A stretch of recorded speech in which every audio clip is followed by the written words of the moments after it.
दोस्तों, आज के दौर का हाल देखिए, आलम देखिए कि जिस जज ने संविधान की साख बचाई, संविधान की रक्षा करी, उस जज के पीछे सरकार के समर्थक हाथ धो के पीछे पड़ गए। अब समर्थक छोड़िए, बीजेपी का काडर छोड़िए, नेता छोड़िए, देश के उपराष्ट्रपति, vice president of India Jagdeep Dhankhar, जो मोदी और शाह के सबसे खास बताए जाते हैं, उपराष्ट्रपति भी निशाना साध रहे हैं आज की तारीख में चीफ जस्टिस ऑफ इंडिया पे, संजीव खन्ना पर। और यहां तक कह गए हैं उपराष्ट्रपति कि आज के दौर में जो सुप्रीम कोर्ट के जज हैं वो इस सरकार पर, यानी मोदी सरकार पर मिसाइल दाग रहे हैं। अब सोचिए कितना प्रेशर संजीव खन्ना पर डाला जा रहा है अगर देश का उपराष्ट्रपति भी ट्रोल आर्मी की जुबान में बोल रहा हो, काडर की तरह बोल रहा हो। और सोचिए इसका मकसद क्या है। और मैं यहां पर कहूंगा कि संजीव खन्ना पर जो दबाव डाला जा रहा है, इस देश के चीफ जस्टिस पर जिस तरह का दबाव डाला जा रहा है, उसके पीछे बहुत बड़ा मकसद है। आगे इस वीडियो में वो भी बात क्लियर करूंगा। अब दोस्तों, बड़ी खबर पर आने से पहले एक बात एकदम क्लियर करना चाहता हूं शुरू में ही। दरअसल पिछले एक हफ्ते में 5-6 दिनों में दो ऐसे आदेश सुप्रीम कोर्ट ने दिए जिससे मोदी सरकार कहीं ना कहीं तिलमिला गई। उसे उम्मीद नहीं थी कि सुप्रीम कोर्ट इतने सख्त फैसले उसके खिलाफ दे सकता है। अब पहला जो मामला था या पहला जो आदेश था वो इन साहब ने किया, जस्टिस पारदीवाला साहब ने तो मोदी जी के जो गवर्नर्स थे उनको ही बेनकाब कर दिया। उन्होंने कहा मोदी जी के गवर्नर जो गैर बीजेपी गवर्नमेंट्स में हैं, राज्यों में हैं, जैसे तमिलनाडु है, कर्नाटक है, हिमाचल है, झारखंड है, पश्चिम बंगाल है, वहाँ सरकारों को काम नहीं करने दे रहे, मुख्यमंत्री को काम नहीं करने दे रहे, बिल पर बैठ जाते हैं। ये गलत है। और यहाँ तक कि जस्टिस पारदीवाला ने राष्ट्रपति तक पर, आप कह सकते हैं राष्ट्रपति तक को लपेट लिया। उन्होंने कहा कि राष्ट्रपति को 3 महीने में बिल वापस करना होगा। अब ये जो फैसला था सुप्रीम कोर्ट का, मोदी जी का जैसे कॉन्फिडेंस चला गया कि भाई सुप्रीम कोर्ट एकदम से अचानक आंख तरेर रहा है सरकार पे। और अभी वो बौखलाए थे मोदी जी कि एक दूसरा आदेश आ गया। दूसरा आदेश वक्फ कानून पर था। अब वक्फ कानून जब मोदी जी ने पास कराया, मोदी और शाह ने, तो उनको लग रहा था कि चीफ जस्टिस इस कानून पर स्टे नहीं करेंगे। लेकिन एक तरह से 3 नियमों पर जो अंतरिम आदेश हुआ है सुप्रीम कोर्ट का, एक तरह का स्टे हुआ है 3 नियमों पर जिस पर मुसलमानों को सख्त एतराज था। जिस तरह से चीफ जस्टिस ने मुसलमानों को वक्फ कानून में बड़ी राहत दी, उससे ऐसा लगा कि मोदी सरकार वाकई अब तिलमिला चुकी है। और उसका असर हमें देखने को मिला जब उपराष्ट्रपति मैदान में उतरे और उन्होंने निशाना साधना शुरू कर दिया चीफ जस्टिस पर खासकर। और शायद आज कपिल सिब्बल ने बहुत अच्छी बात कही। कपिल सिब्बल ने कहा कि उपराष्ट्रपति अपनी हदें लांघ रहे हैं, सीमा लांघ रहे हैं। उपराष्ट्रपति को इस तरह के बयानबाजी नहीं करनी चाहिए। कपिल सिब्बल ने एक बात और भी कही। उन्होंने कहा कि मोदी सरकार को जो फैसले पसंद नहीं आते तब वो सुप्रीम कोर्ट पर तोहमतें लगाने लग जाते हैं, सुप्रीम कोर्ट को बदनाम करने लग जाते हैं जो फैसले बीजेपी या आरएसएस की विचारधारा के अनुकूल नहीं होते। और मुझे ऐसा लगता है कि जब कुछ सरकार के लोगों को जुडिशरी के निर्णय पसंद नहीं आते तो फिर वो आरोप लगाना शुरू कर देते हैं कि ये हद से बाहर है। कोई सवाल उठाए 370 पे तो ये तो सुप्रीम कोर्ट का फैसला था। मतलब जो आपको जजमेंट सही नहीं लगे, आपके सोच के अनुसार नहीं हो, तो वो तो गलत है। अब दोस्तों, जो बड़ा सवाल है, बिग क्वेश्चन है, वो ये है कि क्या सरकार वक्फ कानून पर जो सुप्रीम कोर्ट का चीफ जस्टिस का जो स्टैंड है, जो रुख है, क्या उससे नाराज है? वाकई नाराज है, भीतर तक नाराज है। और क्या एक प्रेशर क्रिएट किया जा रहा है संजीव खन्ना पे, चीफ जस्टिस पर, कि अगली सुनवाई जो 5 मई को होनी है तब तक ऐसा दबाव बना दिया जाए कि मिस्टर खन्ना सरेंडर कर जाएं, झुक जाएं, कंप्रोमाइजिंग सिचुएशन में आ जाएं? और क्या वाकई मिस्टर खन्ना पर जो ये दबाव है, क्या वो समझौता कर सकते हैं या उनका डीएनए बिल्कुल अलग है? ये आपको आगे बताऊंगा। और दोस्तों, एक गुजारिश आपसे है। गुजारिश ये है कि अगर इस चैनल को आपने अब तक सब्सक्राइब नहीं किया तो प्लीज़ सब्सक्राइब करिए, अपने दोस्तों से भी कहिए। और एक चीज़ मैं और कहना चाहता हूँ कि आपकी हौसला अफजाई से, आप जो हिम्मत मुझे देते हैं, उसी से चैनल चल रहा है। तो मैं चाहूँगा कि इसको वीडियो को भी एक शेयर करिए अगर आपको वीडियो पसंद आ रहा है। और एक और मेरी गुजारिश है कि प्लीज़ कमेंट ज़रूर लिखिएगा कि ये वीडियो आपको कैसा लगा, क्योंकि उससे एक मुझे आइडिया मिलता है आगे वीडियो बनाने में। और अब मैं फिर खबर पर आता हूँ। एक चीज़ यहाँ पर मैं ज़रूर आपसे साझा करना चाहूँगा कि जिस तरह से सोशल मीडिया का इस्तेमाल बीजेपी कर रही है, किसी भी जज को, किसी भी विपक्षी नेता को टारगेट करने में, निशाना साधने में, आप कह सकते हैं कि सीधे सीधे चरित्र हनन करने में, उसका कोई सानी नहीं। मिसाल के तौर पर पिछले 48 घंटे में, चाहे वो एक्स हो यानी ट्विटर हो, फेसबुक हो, इंस्टाग्राम हो, जिस तरह की बातें चीफ जस्टिस के बारे में कही जा रही हैं वो अकल्पनीय है। मिसाल के तौर पर एक्स पर ये आप देखिए, एक ट्वीट देखिए। इस ट्वीट में क्या है कि एक सुप्रीम कोर्ट बनाया गया है और एक सुप्रीम कोर्ट के साथ एक तस्वीर बना दी गई, यानी वक्फ की सुनवाई से पहले सुप्रीम कोर्ट ऐसा था, ये उसकी इमारत थी। वक्फ में जिस तरह से मुसलमानों को राहत दी संजीव खन्ना ने, तो उन्होंने कहा कि साहब ये जो सुप्रीम कोर्ट है ये सुप्रीम कोर्ट ऑफ पाकिस्तान हो गया है। ये भाषा का इस्तेमाल हो रहा है, इस तरह के पिक्चर्स वायरल किए जा रहे हैं। इसी तरह से एक और आप देखिए, ट्वीट देखिए। इस ट्वीट में एक बहुत ही आपत्तिजनक बात कह दी। इस देश की सबसे बड़ी अदालत सुप्रीम कोर्ट को कहा जा रहा है सुप्रीम कोठा बना दिया गया है। और इसमें जो है उपराष्ट्रपति का जो बयान है वो वायरल किया जा रहा है और उस बयान में कहा गया है कि साहब लोकतंत्र जो है वो सुप्रीम कोर्ट, अदालतें चला रही हैं, अदालत ही कार्यपालिका का काम कर रही है, अदालत ही सरकार का काम कर रही है। और ना सिर्फ सरकार का काम कर रही हैं बल्कि जो जज हैं ये सुपर पार्लियामेंट हो गए। जो सुप्रीम कोर्ट है ये सुपर पार्लियामेंट हो गई। कौन कह रहा है? उपराष्ट्रपति कह रहे हैं। और बयान को वायरल कौन कर रहा है? बीजेपी की ट्रोल आर्मी। और मकसद क्या है? प्रेशर डालना चीफ जस्टिस पे। और मकसद क्या है कि चीफ जस्टिस कहीं ना कहीं इस प्रेशर में दब जाए, जस्टिस कहीं ना कहीं इस प्रेशर में दब जाए। अब एक बात मैं और कहना चाहूँगा, क्योंकि मामला वाइस प्रेसिडेंट ऑफ इंडिया का है, और मैं आपको बताना चाहूँगा कि वाइस प्रेसिडेंट ऑफ इंडिया, उपराष्ट्रपति, प्रोटोकॉल में प्रधानमंत्री से भी ऊपर होते हैं। यानी सबसे ऊपर राष्ट्रपति, फिर उपराष्ट्रपति, फिर प्रधानमंत्री। अब इतने सीनियर आप कह सकते हैं हमारे देश के हेड उपराष्ट्रपति धनखड़ साहब, उनसे मैं सिर्फ एक गुजारिश करूंगा कि कायदे से उन्हें इस तरह के राजनीतिक बयानबाजी नहीं पढ़ना चाहिए। और इस देश में जहां सर्वपल्ली राधाकृष्णन, जहां वीवी गिरी जैसे, जहां पर KR नारायण जैसे उपराष्ट्रपति रहे हों, कहीं ना कहीं उस गरिमा का ख्याल उपराष्ट्रपति को रखना चाहिए, धनखड़ साहब को रखना चाहिए। और जो हल्की बातें वो कर रहे हैं जिससे एक माहौल खराब हो रहा है, कहीं ना कहीं ऐसा लगता है, मुझे ऐसा लगता है और बाकी लोगों को भी लगता है कि उपराष्ट्रपति मोदी और शाह की भाषा बोल रहे हैं। कहीं ना कहीं उनको प्रॉम्प्ट किया गया है, कहीं ना कहीं उनसे कहा गया कि आप ऐसा बोलिए, और फिर जो वो बोल रहे हैं उसको प्रचारित किया जा रहा है। ऐसा इस देश में कभी नहीं हुआ है। और दोस्तों, अब असली सवाल पर कि जो प्रेशर बनाया जा रहा है चीफ जस्टिस पर, क्या संजीव खन्ना झुक जाएंगे? 5 मई को जो सुनवाई है, क्या वो झुक जाएंगे? या उनका जो DNA है वो सरकार के आगे न कभी झुका है और न झुकेगा? कैसा है? अब मामला बहुत ही संवेदनशील है, ये बहुत ही आप कह सकते हैं जुडिशियल मामला है। हाँ, सुप्रीम कोर्ट भी इन्वॉल्व है, वाइस प्रेसिडेंट भी इन्वॉल्व है।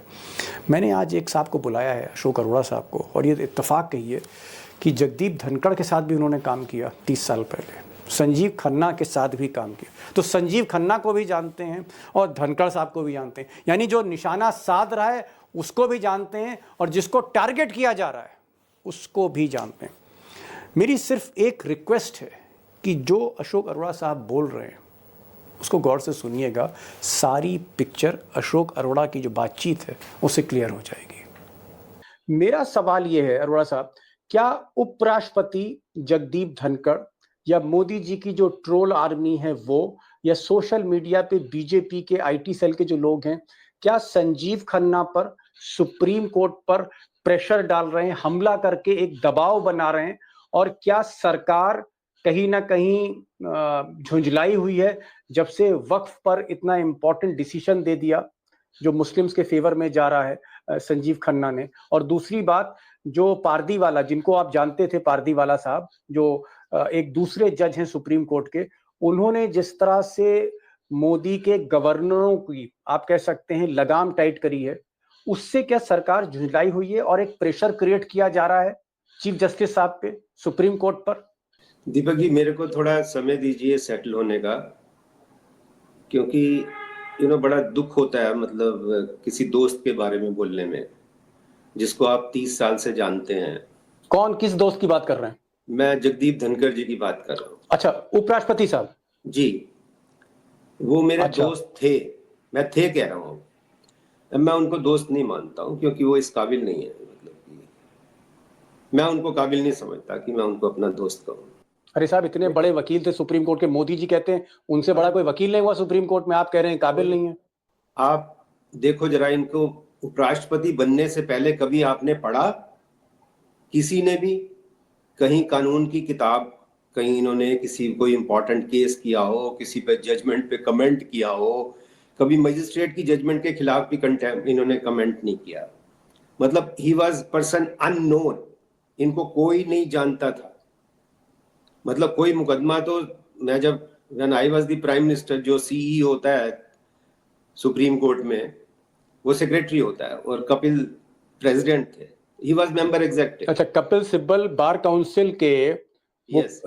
प्रेसिडेंट थे और आप Yes. सेक्रेटरी थे जी। सेक्रेटरी तो ये क्या थे उस वक्त? मिनिस्टर होता है ना, सीईओ वो होता है। नहीं, जगदीप धनखड़ उस वक्त क्या थे ये तो बता दीजिए। एग्जीक्यूटिव थे यार, 21 बंदों में वो भी बैठते थे, और कभी बोले नहीं मीटिंग में, कभी किसी बात पे स्टैंड नहीं लिया इन्होंने, लिया ही नहीं। मतलब आप जब सेक्रेटरी थे उस वक्त ये मेंबर थे? मेंबर एग्जीक्यूटिव जो 21 बंदों की होती है ना कमेटी, तो 21 बंदों में ये भी एक थे, नंबर 1 इनका भी था। कोई नंबर 1 तो नहीं था, मतलब he was one of those 21 members, member executive. कभी कभी स्टैंड नहीं लिया।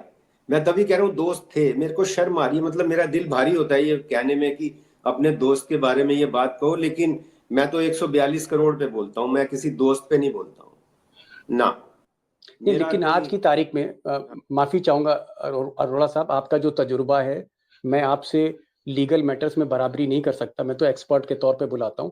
लेकिन मोदी जी का, अमित शाह का, बीजेपी का कहना है कि जगदीप धनखड़ एक बहुत काबिल वकील थे सुप्रीम कोर्ट के, इसी वजह से इनको गवर्नर बनाया गया और इसी वजह से उनको उपराष्ट्रपति बनाया गया। और आज की तारीख में जो जगदीप धनखड़ है, इनका जो स्थान है प्रोटोकॉल में, वो प्रधानमंत्री से भी ऊपर है। राष्ट्रपति के बाद इस देश के वो दूसरे नागरिक हैं। आप प्रोटोकॉल की बात कर रहे हैं, मैं कानून की बात कर रहा हूँ। ये नर्सरी का बच्चा जो लॉ पढ़ता है, पॉलिटिकल साइंस पढ़ता है, उसको पता है कि वाइस प्रेसिडेंट की कोई पावर नहीं है, उसका कोई राइट नहीं है बोलने का। जब प्रेसिडेंट भी on aid and advice, president वो बोलते हैं जो कैबिनेट जो सरकार बताती है। Vice president is not cabinet entitled, नहीं, उसका कोई रोल ही नहीं है। मतलब वाइस खाली वो मॉनिटर है, वाइस प्रेसिडेंट सिर्फ मॉनिटर है।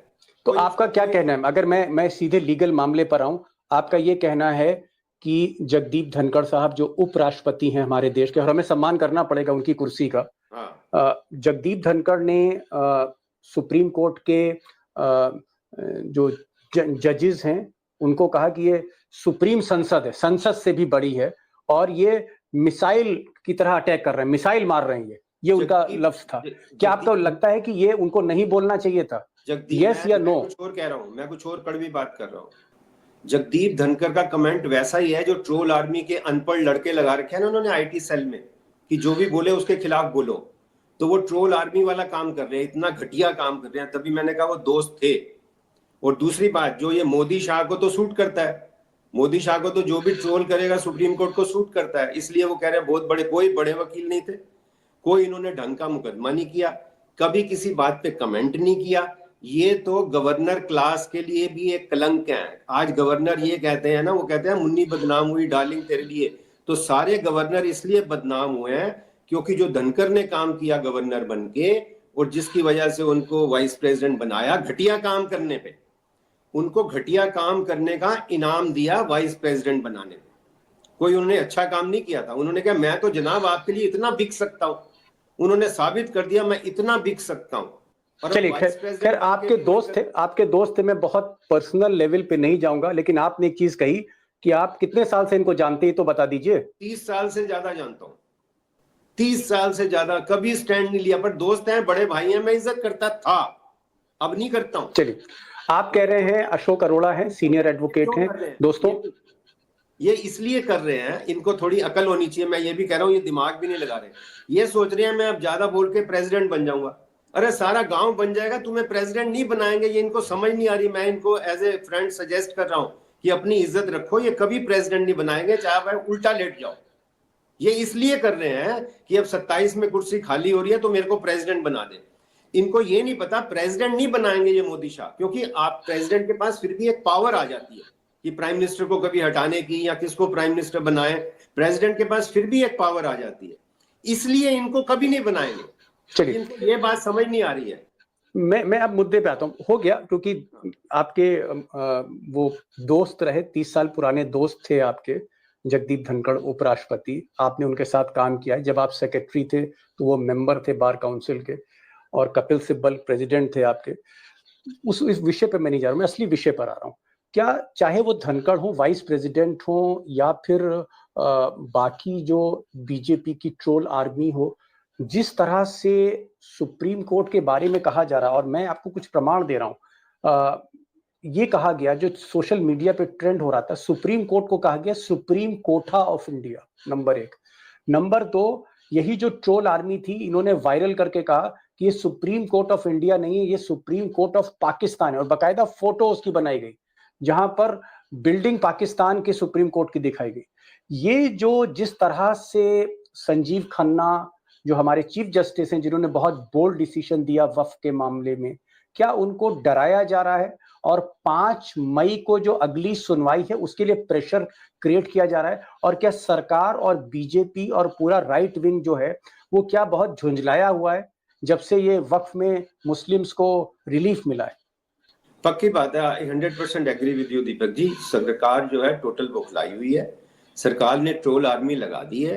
ट्रोल आर्मी में जो अनपढ़ लड़के जो हैं वो ट्रोल करते हैं, उसमें अब दीप धनखड़ भी उसमें शामिल हो गए हैं।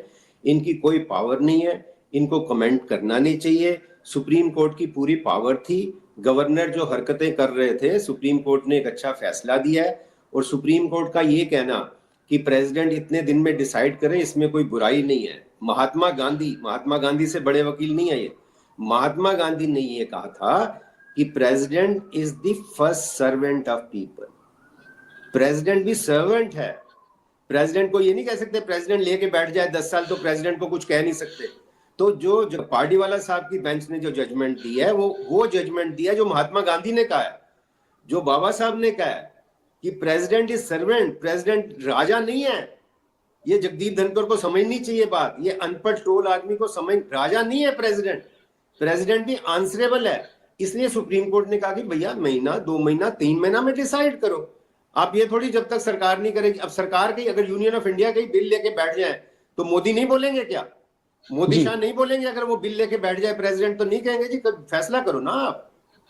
एक चीज और, बिल्कुल जो संवैधानिक फैसला हुआ है, इसमें कोई गलत अरोड़ा बात साहब, नहीं हुई है। एक और टेक्निकल क्वेश्चन है, मुझे लगा आपसे बेहतर कोई नहीं बताएगा। आपके जो दोस्त जगदीप धनखड़ जो उपराष्ट्रपति हैं, इन्होंने एक और इल्जाम लगाया सुप्रीम कोर्ट पर। इन्होंने कहा कि भारतीय संविधान का जो आर्टिकल 142 है, 142 आर्टिकल में सुप्रीम कोर्ट को कुछ स्पेशल पावर दी गई है। धनखड़ साहब का कहना है कि ये जो स्पेशल पावर है इसका मिसयूज कर रहे हैं संजीव खन्ना या पारदीवाला जैसे जज, और ये जो लोकतंत्र से चुनी हुई सरकार है उस पर न्यूक्लियर मिसाइल ठोक रहे हैं, न्यूक्लियर मिसाइल दाग रहे हैं। ये स्टेटमेंट आपको लगता है कि गलत है, सही है? ये एक तो कॉन्स्टिट्यूशनली गलत है। स्टेटमेंट आपको लगता है कि गलत है, सही है? ये एक तो कॉन्स्टिट्यूशनली गलत है, और एक करेक्टर देखे बंदे का तो उसमें भी गलत है।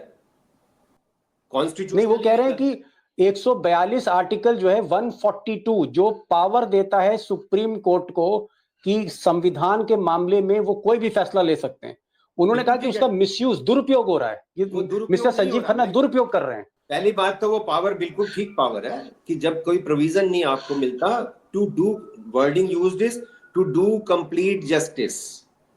टू डू कंप्लीट जस्टिस खाली सुप्रीम कोर्ट की पावर नहीं है, एक सिविल जज और मजिस्ट्रेट की पावर भी है, हाई कोर्ट की भी है। सिविल जज 151 में टू डू कंप्लीट जस्टिस कुछ भी ऑर्डर पर पास कर सकता है। ये जगदीप धनखड़ कोई बताए? सिविल जज को भी जो एक दिन का लड़का लड़की पेश लगता है उसको भी पावर है टू डू कंप्लीट जस्टिस 151 में कुछ भी ऑर्डर पार कर सकते हैं। और सुप्रीम कोर्ट को वो 142 में पावर है, हाई कोर्ट को 482 में पावर है वो सारी। तो टू डू कंप्लीट जस्टिस वो कुछ भी कर सकते हैं। ना इनको कानून आता है, ना इनकी नीयत ठीक है। मैं यही बात आपको कह रहा हूँ, कानून भी नहीं आता, नीयत भी ठीक नहीं है। और इन्होंने जो सारे काम किए हैं इनकी वजह से ये जजमेंट आई है। जो बाकी गवर्नरों को इन्होंने, गवर्नर को क्या इन्होंने आइडिया दिया गवर्नर्स को कि आप सेवा करोगे तो आप बाद में वाइस प्रेसिडेंट बन सकते हो। यही तो मैं कह रहा हूँ, मुन्नी बदनाम हुई, ये गवर्नर इनकी वजह से बदनाम हुए हैं सारे। एक चीज और मैं कहना चाह रहा हूँ अरोड़ा साहब, एक और मसला है जो बहुत इंपॉर्टेंट है और आज सोशल मीडिया पे पूरी तरह से वो छाया रहा। उसमें ये कहा जा रहा है कि जिस तरह से संजीव खन्ना ने वक्फ के मामले में जो वक्फ का कानून बनाया था उस मामले में रोक लगा दी, अंतरिम रोक लगा दी कि किसी भी मस्जिद के, पुरानी मस्जिद के कागज नहीं मांगे जाएंगे, कोई जांच नहीं होगी, वक्फ बाय यूजर जो है उसको, उस नियम को हटाया नहीं जाएगा। और सबसे बड़ी बात, जो गैर मुस्लिम हैं उनको जो है वक्फ काउंसिल में, वक्फ बोर्ड में उनको अपॉइंट नहीं किया जाएगा। इसको लेकर जो प्रेशर क्रिएट किया जा रहा है, जो बीजेपी के समर्थक हैं, भक्त हैं, और सोशल मीडिया पे कैंपेन हो रहा है और सुप्रीम कोठा कहा जा रहा है सुप्रीम कोर्ट को, जो मुझे भी इस पर आपत्ति है। और ये कहा जा रहा है कि ये सुप्रीम कोर्ट ऑफ इंडिया नहीं रहा, संजीव खन्ना ने इसको सुप्रीम कोर्ट ऑफ पाकिस्तान बना दिया है। और कहीं ना कहीं वो कंप्रोमाइज हो गए पूरी तरह से और उन्हें बिल्कुल चिंता नहीं है इस देश की। क्या आपको लगता है कि इतना ज्यादा दबाव संजीव खन्ना पे होगा कि ऐसा तो नहीं है कि वो अपने फैसले से पलट जाएंगे, वो दब जाएंगे? क्या ऐसा हो सकता है? संजीव खन्ना को आप कैसे देखते हैं? बात तो अपने दोस्तों को, दर्शकों को आप ये सब बता दीजिए, थोड़ा क्लैरिफाई करिए। ये सुप्रीम कोर्ट ने स्टे नहीं किया है, ये इन्होंने खुद जाके सरेंडर किया है। ठीक है, इन्होंने खुद स्टेटमेंट दी कि हम ऐसा नहीं करेंगे। जैसे बच्चे को डांटते हैं ना, ऐसा तो नहीं करेगा, तो हाथ जोड़ के नहीं जी आगे से नहीं करूंगा। इन्होंने खुद हाथ जोड़ के वहां पे कहा जी हम नहीं करेंगे। इससे क्लियर होता है, इतने बड़े वकील और कलाकार वकील जब जाके ये कहते हैं ना हम नहीं करेंगे, इससे साबित होता है कि ये कितना इन्होंने अंधा कानून बनाया है। इनका अपना स्टेटमेंट है, सुप्रीम कोर्ट ने फैसला नहीं किया, इनकी एश्योरेंस रिकॉर्ड की है। ये जगदीप धनखड़ को समझ नहीं आई है बात, उस पर दिमाग नहीं लगा रहे। जगदीप धनखड़ तो खाली नौकरी कर। चलिए जगदीप धनखड़ को छोड़ देते, मैं वक्फ पर आ रहा हूं। क्या आपको लगता है कि 5 मई को जो अगली सुनवाई बहुत क्रूशल है, बहुत कुछ डिपेंड करेगा, क्या ऐसा तो नहीं है कि संजीव खन्ना दब सकते हैं और दबाने की कोशिश हो रही है? भाई एक जज है जिसने थोड़ी हिम्मत दिखाई, उसको अगर आप चारों तरफ से घेर लें और हर वक्त बदनाम करते रहें उसको, तो कहीं ना कहीं साइकोलॉजिकल प्रेशर तो होता है। तो आपको लगता है कि उनकी इच्छा शक्ति मजबूत है, संजीव खन्ना का डीएनए मजबूत है, या संजीव खन्ना चंद्रचूड़ की तरह ऐसा तो नहीं लास्ट मोमेंट पे सरेंडर कर दें? मैं यही कह रहा हूँ आपको। देखिए पहले तो दीपक जी, कोई बार में मैं कहता हूँ एक दिन का भी बच्चा आता है, जूनियर सीनियर नहीं होता, वी आर ऑल कलीग्स। क्योंकि मैं 30 साल से जानता हूँ, क्योंकि मैं इनका डीएनए जानता हूँ, क्योंकि मैंने इनकी जजमेंट्स देखी हैं, और क्योंकि मैंने इनका किरदार देखा है 30 साल से कि he is a strong man, man of substance.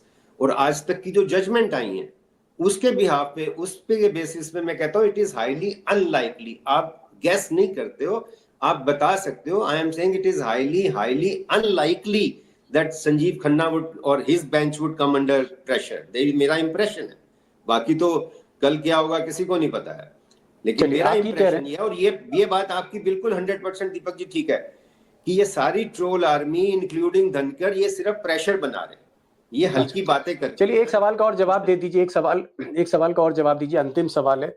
क्या आपको लगता है कि वक्फ केस, क्योंकि आपने भी पढ़ा है, ये केस मेरिट पर है और इसमें जो मुस्लिम समाज है उनको बहुत से टेक्निकल मामलों में राहत मिल सकती है आगे चलकर, आगे जैसे गैर मुस्लिम को आना? जी पहले भी कहा था कि ये टेक्निकल नहीं, कॉन्स्टिट्यूशनली ये संवैधानिक तरीके से ये अंधा कानून है। आपने वो मंदिर के लिए क्यों नहीं बनाया? एक लाइन की तो बात है, आपने वो मंदिर के लिए नहीं बनाया और यूनिफॉर्म सिविल कोड की बात करते हो और इनके लिए बना दिया, मुस्लिम्स के लिए। इट इज अंधा कानून, unconstitutional, it has to be set aside. कोई ऑप्शन नहीं है, कोई ऑप्शन नहीं, it has to be questioned, set aside. Arora साहब ने आज 3 इम्पोर्टेंट बातें कही हैं। पहली बात उन्होंने ये कही है कि धनखड़ साहब को वो तब से जानते हैं जब वो मेंबर हुआ करते थे बार काउंसिल में, और मिस्टर अरोड़ा जो थे उस वक़्त सेक्रेटरी थे, कपिल सिब्बल प्रेसिडेंट थे, तब से जानते हैं। उन्होंने कहा कि धनखड़ साहब ने जो कुछ टिप्पणियाँ की हैं सुप्रीम कोर्ट पे गलत है। वाइस प्रेसिडेंट जो है इस तरह की बातें नहीं कर सकता है। उपराष्ट्रपति संविधान के मुताबिक इस तरह की बात नहीं कर सकता है। उनको ये बातें नहीं करनी चाहिए थी। दूसरी चीज, इनका मानना है कि संजीव खन्ना जो चीफ जस्टिस हैं, जिन्होंने बहुत बड़ी राहत दी है मुस्लिम समाज को वक्फ कानून में, मोदी के वक्फ कानून में, उन्होंने कहा कि संजीव खन्ना को प्रेशराइज किया जा रहा है कि 5 मई की जो अगली बैठक है उसमें कहीं ना कहीं उनको एक तरह से दबाव बना के फर्दर जो है रिलीफ ना वो दे। तो उन्होंने कहा कि बहुत मुश्किल है क्योंकि संजीव खन्ना एक स्ट्रॉन्ग डीएनए है। संजीव खन्ना को भी 30-35 साल से अरोड़ा साहब जानते हैं।